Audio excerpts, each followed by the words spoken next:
David Zetland's back. And we're inside. So the sunset left us, and we're going to finish talking about chapters 10, 11, and 12 inside. Chapter 10 is about weather and climate change. And water is a primary driver in general in the weather, in terms of creating, the oceans are involved with wind, and obviously the tides. The oceans have tides, and the weather that we get in terms of rain and snow, and then the flows. So water is the primary medium through which we get weather. Climate change is causing big problems for those patterns that we were used to. So all of our meteorological data is now starting to not be useful for predicting what the weather is going to be like in the spring, for example. And in this chapter I talk about the problems that we're facing with the changes in these patterns, and how we don't necessarily know how to deal with them, except that we have to build up our infrastructure. In Holland, they're investing $100 billion over a 100-year period, over a very long period, to build up their infrastructure to deal with the 1 to 2 meter, almost or over 6 foot rise of sea level that's considered to be likely in the next 50 or 100 years.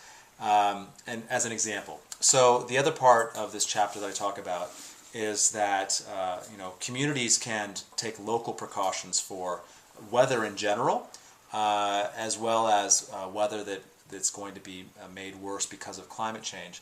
And for example, I talk about the need for flood insurance, but flood insurance that is not subsidized, because we don't want to subsidize people living on the coast in the path of a hurricane.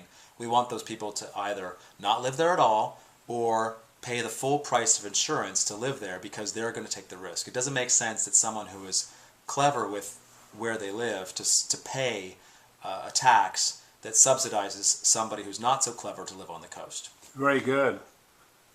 Just one question. You probably get, or you've been through this before, where somebody says, why fix it if it isn't broken? Are you basically saying the water systems in the everywhere basically need to be revised, or certainly it needs new thinking? Well, that's an infrastructure question. As far as the weather is concerned, or climate change is concerned, so if it is broken, obviously we have to fix it. So that's the discussion of financing for infrastructure.